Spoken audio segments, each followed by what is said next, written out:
Warahmatullahi Assalamualaikum. wabarakatuh. Selamat sore, Sobat Selamat Badak sore. semuanya. Kembali lagi nih di Di acara acara Mari Mari Ngabuburit Ngabuburit bersama bersama Klub Klub Sobat Sobat Badak Badak yang yang disponsori disponsori oleh oleh Larutan Larutan Penyegar Penyegar Cap Cap Badak. Badak.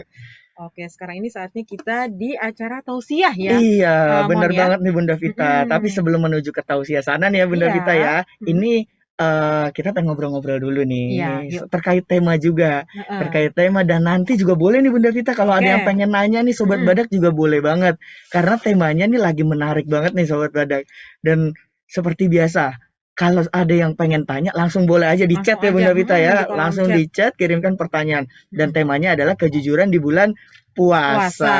Nah, Nah, itu menurut Bunda dia. Vita, Mm-mm. kejujuran kalau menurut Bunda Vita ya, Ya. susah gak sih Bun jujur tuh Bun? Jujur itu gampang Mhm sih, mhm mhm. gampang. Iya, gampang kalau menurut aku. Beneran beneran Bun? Iya, Oh, cuman aku sebenarnya ada yang mau aku tanyain sih nanti nih tentang kejujuran nih sama mhm. Pak Ustadznya nih nanti nih. Itu tuh dari Bunda Nur Mega juga udah langsung mengawal itu Hmm, kalau bohong batal ya puasanya ya tuh. Ini emang bener nggak tahu ya Emon, hmm, tapi emang yang sering banget Emon denger ya Bunda Vita ya, iya. jangan bohong nanti puasanya batal. Nah ini karena masih ada Nah, waktu 6 menit, ayo kita kumpulin dulu nih yang ingin bertanya nih. Tadi oke. baru dari Bunda Nur Mega nih ya, Hmm, kalau bohong batal apa enggak puasanya? Ayo ada iya. yang lain gak nih ingin Ada lagi bertanya nggak? nih? Kalau aku sih ada satu, udah ada di aku nanti ya, Hmm, akan aku tanyakan nanti ke oke. Ustadznya. Kalau dari Emon Dari Emon ada dulu. ada juga. Ada, cuman kita persembahkan ke Ke Sobat Badak Sobat dulu Badak nih. dulu ya. Ayo. Ayo, yang lainnya nih. Mm-mm. Silakan Sobat Badak. Yang ingin bertanya? Mungkin bertanya tuh, Pak Ustadznya juga udah standby tuh, udah siap mau apa menjawab pertanyaan-pertanyaan dari Sobat Badak ya pastinya ya, Mm-mm. Mon ya. Kalau dari Gitu. Emon seneng banget bisa langsung bisa tanya. Iya, alhamdulillah nih. Tadi Bunda Mm-mm. Nurmega kan udah nanya. Tadi kalau pertanyaan Emon sih, eh tadi sih Bun, simpel Mm-mm. banget sih Bun. Apa tuh? Misalnya kita bohong, Mm-mm. kondisi lagi puasa sih, Iya. kita bohong nih, Mm-mm. tapi bohongnya itu buat kebaikan Bun. Oh gitu. Nah itu boleh gak ya? Istilahnya tuh kayak white lies ya, Iya, bener nggak sih? nah Oh. boleh. Nah itu bener tuh pas Nah, tuh sama kalau Kak. bohong demi kebaikan, tapi pada saat puasa gimana Nah, iya Ustadz? iya ini berarti Nah, atas nama Kak Aryana aja deh, iya boleh deh. betul, Tadi boleh boleh. pertanyaannya yang pertama kalau bohong puasanya batal apa enggak? Terus Mm-mm. yang kedua, kalau bohong demi kebaikan di bulan puasa tuh gimana Pak Ustadz? Ini ada Mm-mm. lagi nih, Ada lagi? Kak Divita, Assalamualaikum. Pak Eh, Ustadz, izin bertanya apakah berbohong untuk tujuan baik menyenangkan hati orang lain bagaimana hukumnya? Oh, ini mirip-mirip sih, tapi agak-agak beda juga. ini lebih berbohong untuk menyenangkan hati orang lain. Oke. Oke, kita langsung aja kali ya. Boleh, boleh, boleh. Kita tanya ke Bapak Ustadz untuk hari ini tausiah akan dibawa. Pertanyaan dulu, Bapak Mm-mm. Kiai Haji Abdurrahman Bustomi. Assalamualaikum Bapak. Waalaikumsalam warahmatullahi wabarakatuh. Bapak apa Hmm. kabar? Ini Bapak sehat? Baik, alhamdulillah berkah. Alhamdulillah. Ini Pak, Alhamdulillah. jadi sebelum ke tausiahnya nih Bapak, Sobat Badak ada yang nanya nih Pak. Iya. Baik, Nah, jadi untuk pertanyaan pertama dulu nih Pak, Oke. benar atau tidak nih Pak, kalau berbohong itu membatalkan puasa? Iya. Dari Iya, Sobat baik. Badak tadi dari Sobat siapa? Badak. Mm-mm. Terus kalau pertanyaan yang kedua kita langsung aja Oh, rangkap ya. langsung aja. Kalau pertanyaan yang Mm-mm. keduanya itu tadi berbohong demi kebaikan Mm-mm. di bulan puasa itu boleh apa enggak? Nah, tuh kan banyak Terus, tuh di luar sana tuh ya. terus yang Yang terakhir terakhir boleh tadi, aku kali ya. mm-mm, Nih, apakah berbohong untuk tujuan baik atau menyenangkan hati orang lain? Bagaimana hukumnya Pak Ustadz? Nah, Baik. iya. tuh. Oke. Kita jawab pertanyaan pertama dahulu ya. Oke, Boleh boleh. silakan Pak Bapak. Ustadz. Apakah seseorang yang sedang berpuasa, dia berbohong, apakah puasanya batal? Jawabannya adalah hal yang dapat membatalkan puasa dan ada hal yang dapat membatalkan pahala puasa. Kalau dia sedang berpuasa dan dia normal, menjaga seluruh apa yang menjauhkan dia dari apa yang harus dia berbuka, itu tidak batal puasa. Adapun berbohong, itu membatalkan pahala puasa. Berdasarkan Hmm. hadis Rasulullah SAW, sesungguhnya Allah Ta'ala, kata Allah Ta'ala, I don't care. Aku nggak ada urusan. You mau lapar, mau haus, nggak ada urusan aku. Selagi dia berkata-kata tidak benar. Artinya seseorang yang berpuasa dan berdusta itu pahalanya puasanya tidak batal tapi pahala puasanya berguguran. Oke? Yang Iya. kedua, bagaimana hukumnya berbohong untuk sesuatu kebaikan? Mari kita lihat dalam hukumnya, legal standingnya dulu nih, berbohong nih. Berbohong bisa haram yang pertama pokok. Asal berbohong itu haram. Tapi bisa berbohong itu jadi wajib. Kita wajib harus berbohong, kalau enggak kita dosa malah. Yang ketiga makruh. Yang keempat sunnah. Kita sunnah berbohong. Ada kok bohong tapi sunnah, bisa jadi. Mari kita lihat satu-satu. Hukum dasar bohong adalah haram. Jelas. Bagaimana itu hukum berpindah menjadi wajib? Kita wajib berbohong. Contoh. Saya kasih analog yang ekstrim. Saya punya istri 2. Gak apa-apa kan boleh dalam Islam. Betul tidak? Betul, Makanya Pak saya Ustadz. bilang ini analog yang ekstrim. Yang tidak semua orang suka. Gak apa-apa. Yang penting hukumnya kena. Saya punya istri 2. Istri pertama saya tidak tahu. Kalau tahu ya berabe dong. Kita nggak cerdas dong kalau tahu. Silent, diam-diam. Oke, pertanyaannya, apakah saya mendatangi istri kedua itu hukumnya wajib? Kilir, kata orang Sunda tuh kilir. Mendatangi istri kedua tuh hukumnya wajib nggak? Wajib. Betul? Oke.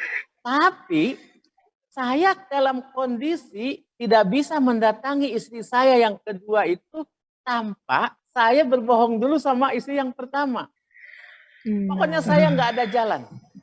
Saya nggak ada jalan untuk mendatangi istri kedua padahal wajib datang. Tidak ada jalan kecuali saya harus berbohong dulu pada istri yang pertama. Maka berbohongnya kepada istri pertama adalah wajib. Karena jika saya tidak berbohong kepada istri pertama, maka saya tidak bisa melaksanakan kewajiban dengan mendatangi istri saya yang kedua. Asiknya itu. Itu ekstrim. Itu analog yang ekstrim. Agak ekstrim Contoh. ya, Bapak Kiai ya. Ada yang soft nanti ke depan kita kembangkan.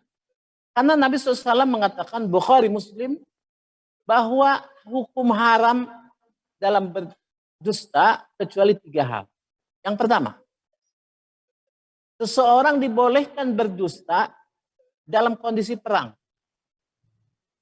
Strategi, intelijensi, kita bagaimana itu suasana memang kita harus berbohong dalam peperangan supaya kita menang.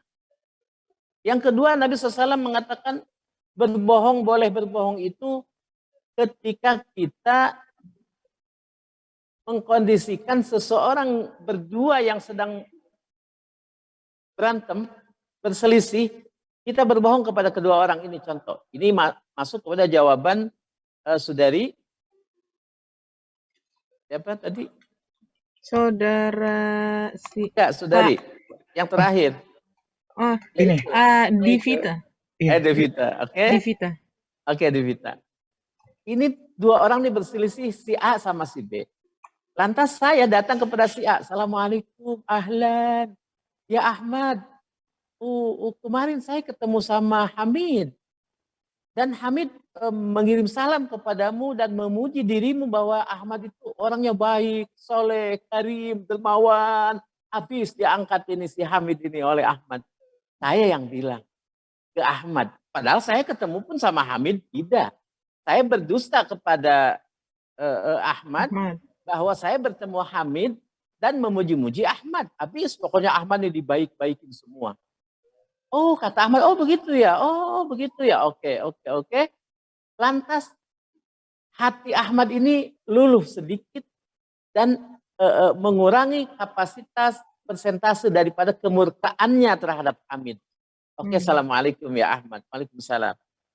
Saya ketemu Hamid. Assalamualaikum ya Hamid.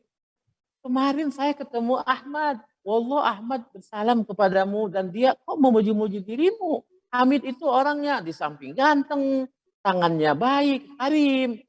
Kemudian juga orangnya memiliki fleksibilitas yang tinggi dan sebagainya. Wah, diangkat. Sehingga Hamid luluh hatinya.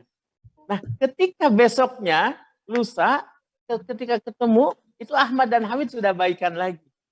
Akibat Itu kebohongan yang tadi. Kebohongan yang saya lakukan gitu. Oke? Nah, yang ketiga, bohong itu dibolehkan. Dan saya pikir itu bukan dibolehkan, tapi diharuskan kepada suami istri. Suami boleh berbohong. Contoh, untuk kan tadi kan untuk menyamankan, untuk menyenangkan, untuk kondisivitas, untuk suasana aman, nyaman, terkendali. Supaya tidak ada kekacauan, kegaduhan, kericuhan yang ujung-ujungnya syaitan. Pirok tuh orang.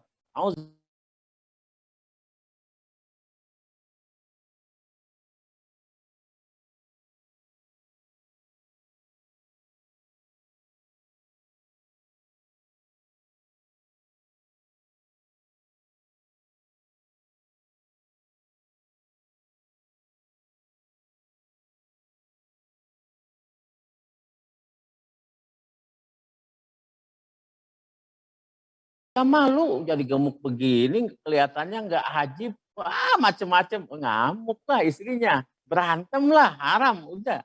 Tapi ini si laki cerdas. Dia berdusta kepada istrinya. Ya mama nggak apa-apa, mama mah gemuk juga asik. Tetap yang penting mama sehat. Mama tetap energi kok walaupun mama gemuk. Nah ketika itu bohong, kan senang tuh istrinya. Langsung ngambil air jus kan ke dapur buat suaminya. Pas istrinya ke dapur, suaminya ngomong sendiri. Yang kurus kan ada di kantor katanya. Begitu. Jadi suami itu harus cerdas gitu. Nggak boleh dia blow on dan sebagainya, bahasanya maaf ya, dia tidak pintar gitu terhadap istrinya. Atau misalkan papa, ini gimana masakannya? Wah, masya Allah,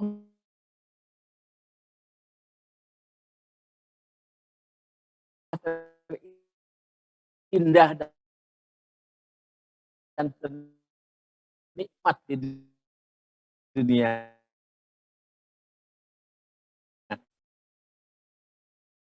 Padahal ketika istrinya menjauh dan tidak terlihat oleh dirinya, oleh suaminya mengatakan hal yang sifatnya kebohongan-kebohongan yang dahsyat yang dibuat oleh seorang laki-laki, karena laki-laki jenius. Dia kasih Allah Ta'ala kasih akalnya 9 dan wanita dikasih akal 1 dan nafsu 9. Dia menggebu-gebu, tapi laki-laki dikasih nafsu 1. Sehingga untuk mengkondisikan aman dan nyaman terkendali ini, laki-laki mampu membuat 1000 hal kedustaan-kedustaan yang oleh agama dibolehkan.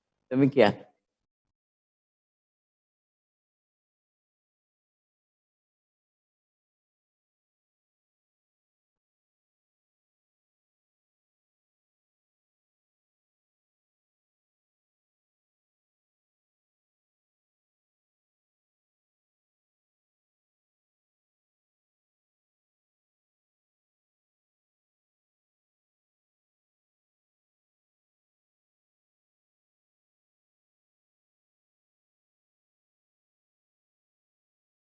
Ya. Sudah selesai pertanyaan dijawab.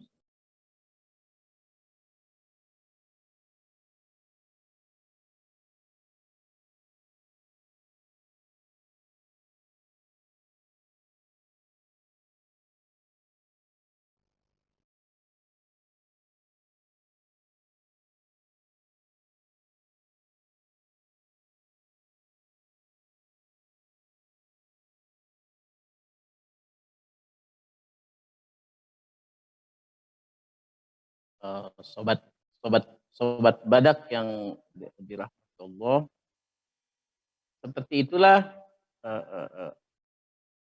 kondisi hukum berbohong dalam berpuasa. Jadi berbohong tidak membatalkan puasa, tapi menggugurkan pahala-pahala dari puasa itu sendiri. Sehingga kalau kita mengatakan percuma, ya percuma berarti kan judul yang akan kita kembangkan nanti, puasa membentuk pribadi jujur. Karena memang esensi puasa itu sendiri berada pada kejujurannya. Tadi sudah dikembangkan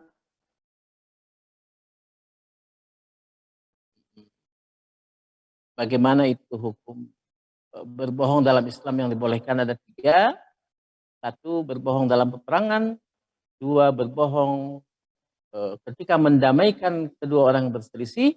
Yang ketiga, bohongnya suami terhadap istri. Aman, sudah itu modal besar tuh buat suami-suami ya. Insya Allah.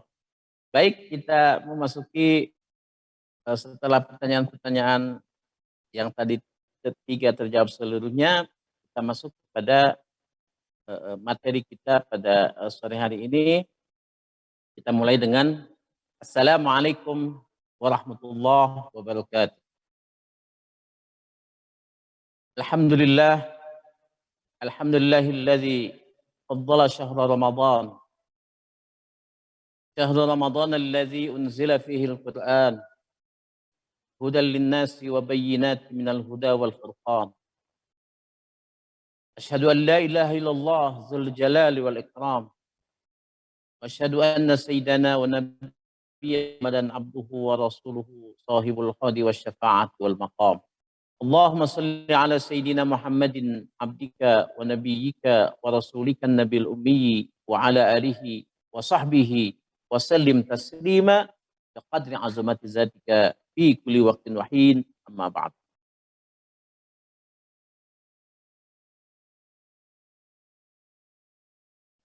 Sobat Badak, dimanapun Anda berada, senantiasa rahmat Allah, ampunan Allah, dan kelak kita mendapatkan sesuatu yang paling esensi dalam hidup, yaitu dimerdekakan jiwa, raga, jasmani, dan rohani kita dari siksa api neraka. Itulah akibat efek asar dari orang yang berpuasa pada bulan Ramadan.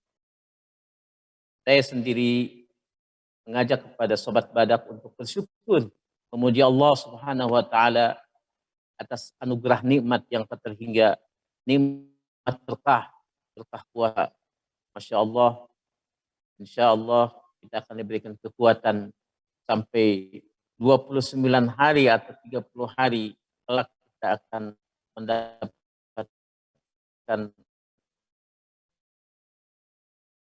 Idul Fitri, kembali kepada puasa, membentuk menjadi jujur. Di mana korelasinya nanti puasa dan kejujuran ini? Saya awali dengan sebuah hadis Rasulullah Sallallahu Alaihi Wasallam, hadis sahih. Para sahabat bertanya dalam satu saat di Madinah kepada Rasulullah Sallallahu Alaihi Wasallam, ya Rasulullah, ayakunul mu'minu jabana. Sahabat bertanya, ya Rasulullah, bisakah seseorang mukmin, mungkinkah seseorang mukmin itu memiliki karakter pengecut? Rasulullah SAW menjawab, na'am, bisa jadi, mungkin. Seorang mukmin memiliki kelakuan pengecut. Lantas sahabat bertanya kembali, ya Rasulullah, ayakunul mu'minu bakhila? Wahai Rasul yang mulia, mungkin nggak, bisa nggak seorang mukmin, dia mukmin tapi kok dia memiliki karakter kikir, pelit. Bahasa Indianya meregehese. Pelit. Wah, buntut kasiran kata orang Sunda, ya. Nah, kata Nabi apa? Nah, bisa jadi orang mukmin pelit dia. Walaupun Imam Ali karramallahu wajhah mengatakan ada 3 sifat yang apabila ada pada laki-laki itu aib besar, tapi jika ada di wanita maka wanita itu menjadi mulia. Mana yang pertama? 1, pengecut. Kalau laki-laki pengecut itu aib tentu, tapi adanya di wanita, di istri kita itu mulia wanita itu, dan dia akan selamat dengan pengecutnya. Karena mau ke sini takut, mau ke sini takut, mau ini enggak, dia selamat pada akhirnya. Yang kedua, sifat yang apabila ada di laki-laki menjadi hina itu laki-laki. Karena Imam Ali karramallahu wajhah juga mengatakan, jangan sekali-kali engkau berteman dengan orang yang kikir. Mengapa? Karena akan menjauhkan atas apa yang engkau inginkan. Maka Imam Ali mengatakan sifat pelit, bagi laki-laki aib, tapi jika ada pada wanita, misalkan di istri kita, maka itu sifat menjadi mulia. Mengapa? Karena istri kita akan menjaga hartanya dan harta kita dengan dengan kepelitan itu. Istri kita kan kalau pelit bagus. Jangankan uang orang yang ada pada dia, uang kita yang kita titipkan sama dia, kita ada butuh, kita mesti kita ngegas dulu sedikit baru kita dapat. Padahal uang kita yang dititipkan sama dia. Makanya wanita dalam Islam tidak diwajibkan mencari nafkah. Mengapa? Ya uang kita saja yang sudah masuk ke dia susah untuk keluar lagi apabila milik dia sendiri. Maka dari itu para wanita-wanita karir dan banyak uangnya cenderung kepada cerai itu sangat mudah. Karena dia sudah pede. Aku tidak memiliki suami pun aku bisa hidup. Itulah ego wanita modern zaman sekarang. Baik, kita lanjutkan. Sahabat kemudian bertanya lagi yang ketiga. Ya Rasulullah, ayakunul mu'minu kazzaba. Wahai Rasul yang mulia, dia mukmin. Tapi mungkinkah dia memiliki jiwa karakter pendusta? Oh lah, kata Nabi, enggak. Lah. Nah, sahabat bingung. Kenapa seorang mukmin bisa pikir pelit, bisa juga pengecut, bahkan dalam redaksi lain ada yang lebih ekstrim lagi bahasanya mencuri, ada yang berzina dan sebagainya. Tapi saya mengambil hadis ini seluruhnya sahih. Nabi mengatakan orang mukmin nggak berbohong. Lantas bagaimana Nabi menjelaskan kepada sahabat untuk lebih sahabat itu menikmati jawaban bahwa kenapa orang mukmin bisa ini dan itu tapi bohong nggak bisa. Maka Nabi membaca ayat Al-Quran, A'udzubillahi minasyaitonirrajim, innama yaftaril kazibal ladzina la yu'minuna bi ayatillah wa ulaika humul kazibun.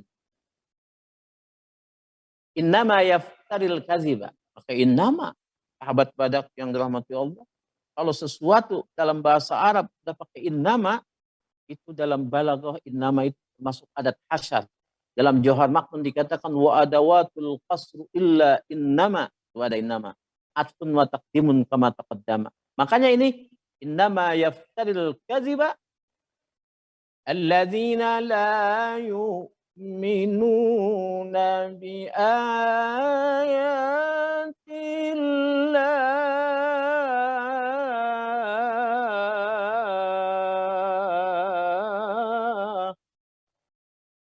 wa ulaika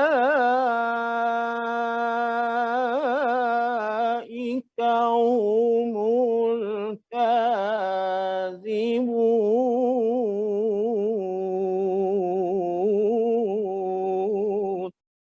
Nah, Nabi menjelaskan tentang ayat An-Nahl ayat 105 dan para mufassirin mengatakan sesungguhnya orang-orang yang mengadakan kedustaan. Hanyalah.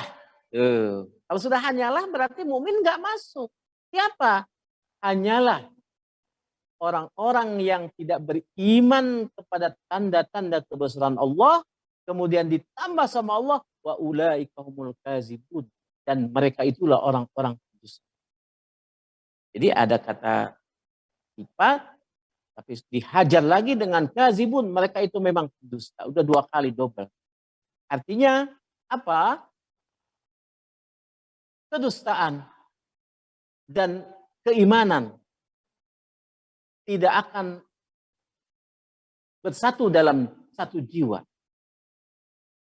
Tambah lagi oleh keterangan hadis Rasulullah SAW, mengapa itu keimanan dan kedustaan tidak akan bersatu dalam satu jiwa? Karena kebohongan adalah merupakan barometer dari seseorang yang memiliki penyakit nifak. Di mana Rasulullah baginda SAW yang mulia mengatakan 3 tanda orang-orang munafik. A'udzubillah min dzalik. Ini sesungguhnya berat, sahabat Badak. Ini bahasan berat, jujur. Siapa juga yang jujur zaman sekarang? Jujur dan amanah itu sesuatu yang mahal. Zaman sekarang, wow. Luar biasa, mahal. Kenapa kita berani membahas ini? Saya mengambil barokah daripada apa yang diucapkan dalam kitab Al-Hikam, di mana Syekh Ibnu Athaillah As-Sakandari, Iskandaria, 200 kilometer dari Kairo, sebuah kota indah, lahir seorang ulama, murid daripada Syekh Abul Abbas Al-Mursi. Murid Syekh Abul Abbas Al-Mursi punya guru adalah Syekh Abu Hasan As-Sazili. Syekh Abu Hasan As-Sazili memiliki guru yaitu Al-Masisi, di mana Syekh Ibnu Athaillah dalam hikmah mengatakan, man abbara min bisati ihsanihi, siapa orang yang mengajarkan manusia, memberikan nasihat kepada manusia dengan berlatar belakang, dengan pikiran bahwa dirinya telah berbuat baik sehingga dia berani, sehingga dia mampu untuk menasihati orang lain, dasarnya karena merasa dirinya sudah hebat, sudah baik. Nah, ketika orang mengajarkan manusia, menasehati manusia, berdakwah kepada manusia seperti itu, asmatatul isaata, maka lidahnya akan keluh, lisannya akan terkunci, manakala dia jatuh terhadap sebuah kejahatan yang dilarang oleh Allah Subhanahu wa taala. Artinya dia bermaksiat, dia tidak akan bisa berdakwah. Namun demikian, ketika seseorang itu bersandar kepada wa man abbara, kata Syekh Ibnu Athaillah selanjutnya, siapa orang yang berdakwah min bisati ahsanillahi ilaih, karena dasarnya memang pengajaran ini adalah anugerah Allah, di mana Allah berbuat baik kepada dirinya, lam yasbut iza asa'a, maka dia tidak akan terkunci lisannya, lidahnya tetap lancar, tetap dia katakan Rabbi shrah li sadri wa yassir li amri wahlul 'uqdatam min lisani yafqahu qawli. Al-Quran mengatakan la yatakallamuna illa man azina lahur rahman wa qala shawaba. Azina lahur rahman.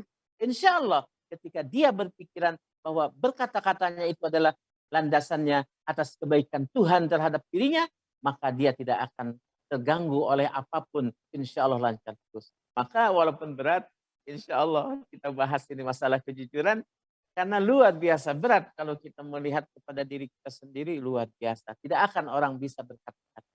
Baik. Jamaah badak. Ini sobat badak ini ya. Sobat badak yang dirahmati Allah Subhanahu wa taala. Mengapa puasa mendidik seseorang menjadi jujur? Mari kita lihat.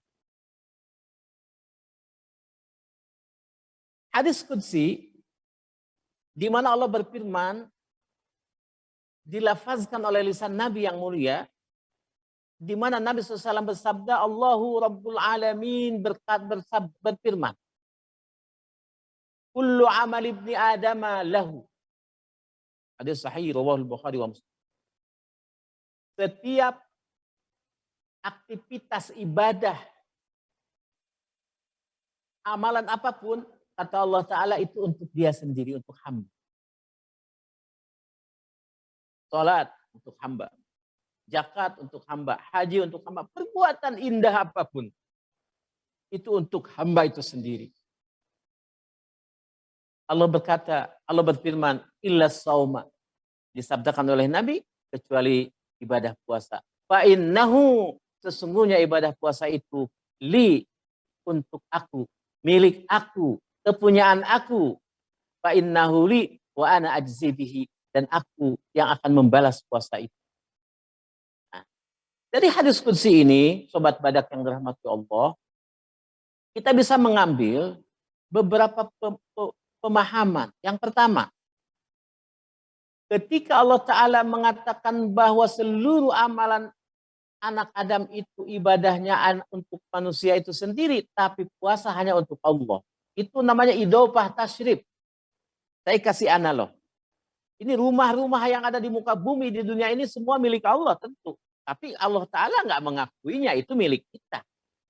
Tapi ada satu yang diakui oleh Allah Ta'ala adalah rumah Tuhan, yaitu Baitullahil Haram yang ada di Makkah Al-Mukarramah. Itu Baitillah, idofah tasyrif, rumah Tuhan langsung. Seperti itulah puasa itu, puasa aku, milik aku, bukan punya si hamba. Satu. Sehingga nilai keikhlasan ini memiliki nilai yang amat esensi dalam puasa itu. Kejujuran. Karena hanya antara kita dan Allah saja yang tahu. Kita sholat, semua orang dengar, semua orang lihat. Kita zakat, 1000 orang bisa lihat orang zakat. Walaupun zakat itu, walaupun dia ria, pengen dilihat orang, nggak apa-apa. Orang dia wajib kok zakat, nggak apa-apa. Kita haji, 1 kampung, 2 kampung nganterin kita. Di situ ada celah-celah masih bisa untuk melaksanakan amalan buruk di hati, yaitu ria, yura'unan nas. Ria, action, show kepada manusia bahwa kita ini orang hebat ibadah. Tapi puasa, siapa yang tahu puasa? Sahabat badak, sobat badak, tahukah bahwa penceramah saat ini di depan Anda berpuasa? Tidak ada yang tahu. Hanya saya yang tahu dengan Tuhanku. Ini rahasia betul-betul indah. Maka orang berpuasa itu kejujuran terhadap dirinya, kejujuran terhadap Allah Subhanahu wa Ta'ala. Mengapa itu bohong oleh Nabi dikatakan tidak ada dalam mukmin? Karena sesungguhnya ini bohong ini memang luar biasa. Dulu zaman jahiliyah, Abu Sufyan tuh topnya jahiliyah. Dia bilang ketika dia berdialog, diundang oleh Kaisar Heraklius Romawi, ketika dia mengadakan ekspedisi ke Syam, Yaman, Yordan, Palestina wilayah itu, dan Raja Heraklius dapat surat dari Rasulullah SAW. Sebelum dia baca, dia undang, siapa itu? Ada nggak yang dekat? Orang Mekah itu panggil ke sini. Pas dipanggil rombongan Abu Sufyan. Kata Abu Sufyan ditanya dengan berbagai macam pertanyaan yang banyak. Abu Sufyan setelah itu mengatakan, demi Tuhan, aku ingin sekali berbohong. Kalaulah tidak takut aku dijudge sebagai pendusta oleh kaumku, maka aku ingin berbohong. Tapi Abu Sufyan berkata benar seluruhnya tentang Rasulullah Shallallahu Alaihi Wasallam.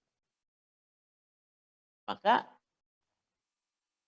kejujuran dengan puasa merupakan satu hal yang sangat penting bagi seorang mukmin ketika dia berpuasa, membina dirinya untuk berlaku jujur.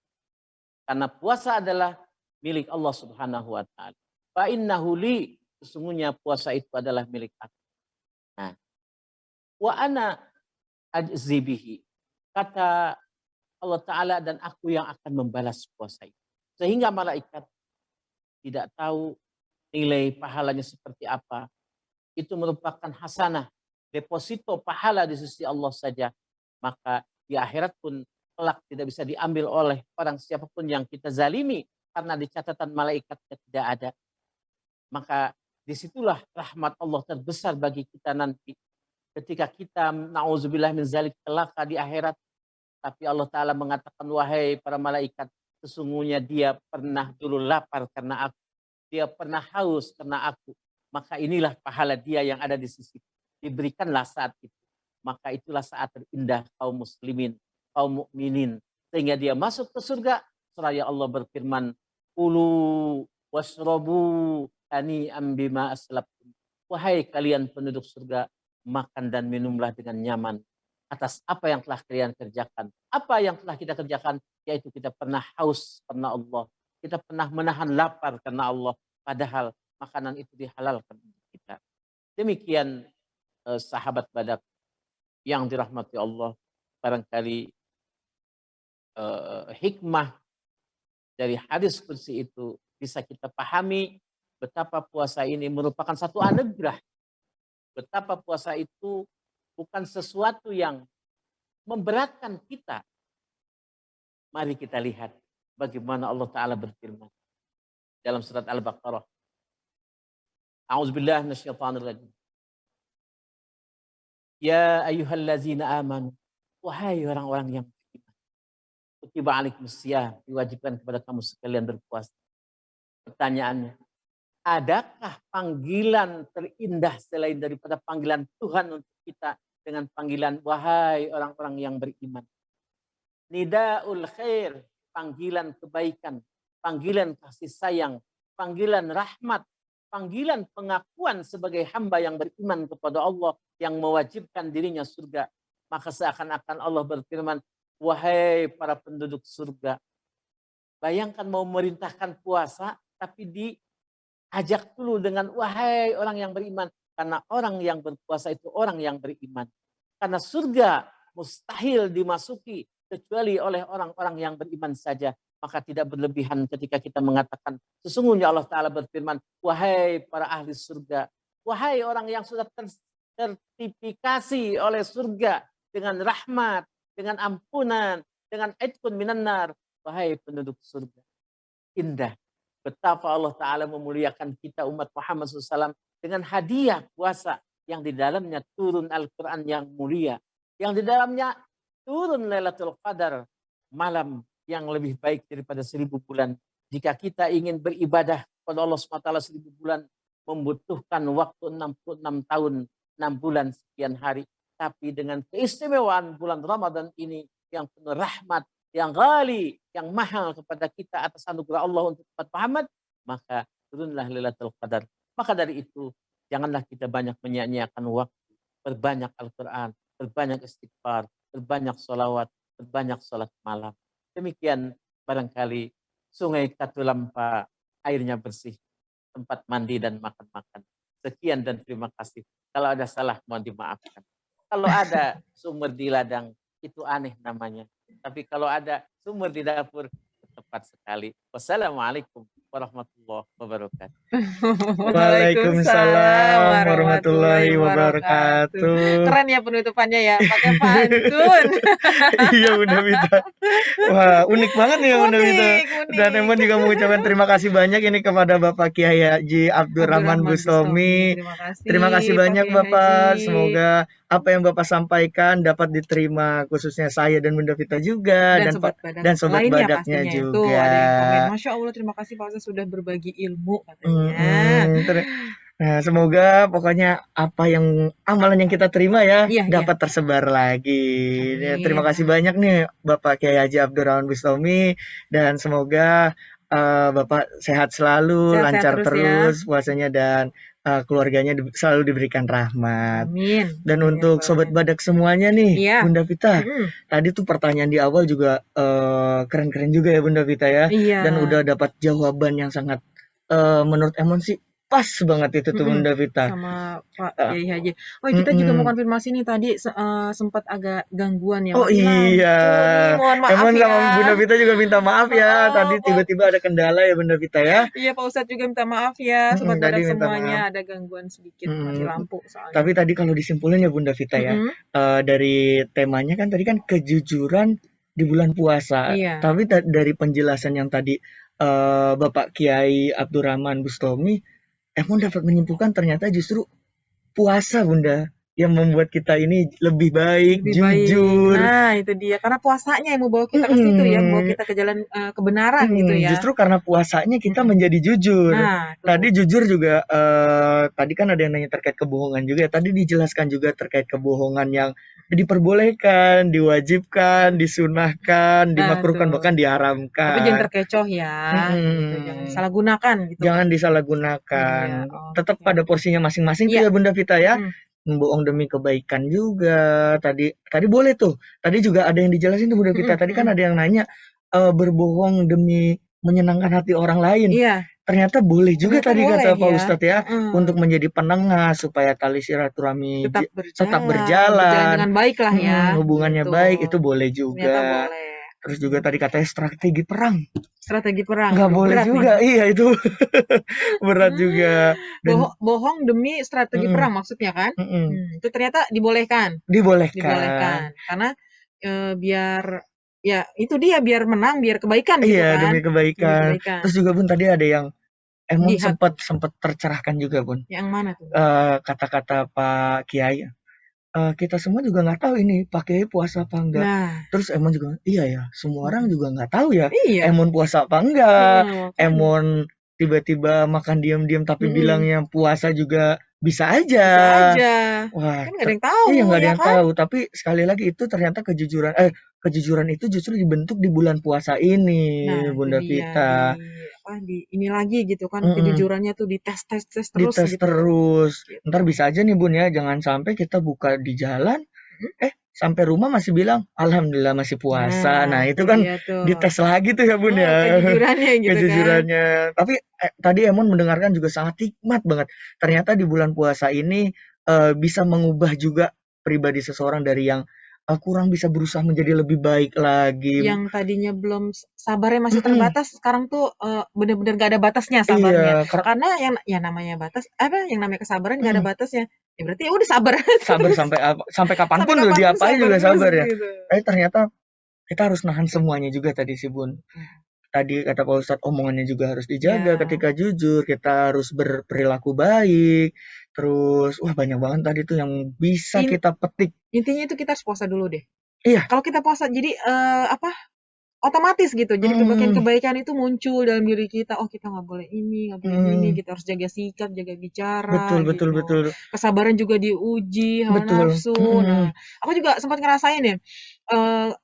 Aku harus puasa, harus benar-benar puasa gitu. Maksudnya benar-benar fokus gitu, harus nahan. Nggak boleh sembarangan puasanya. Jangan asal nahan makan minum doang gitu. Tapi kesabaran juga, hawa nafsu juga gitu. Jadi kesabaran tuh ya yang namanya marah-marah tuh diminimalisir gitu. Iya. Terus juga Bunda Vita tadi ada yang nanya kan di awal juga Emon ringkas lagi nih. Tadi ada yang nanya tadi kalau bohong di bulan puasa tuh puasanya batal apa enggak? Ternyata tuh tadi kata Bapak Kiai ada dibagi dua Bun, yang bisa puasanya batal atau kita kehilangan pahala puasa. Nah, ternyata tadi tuh yang bohong itu masuk ke yang menghilangkan pahala puasa, Bunda Vita.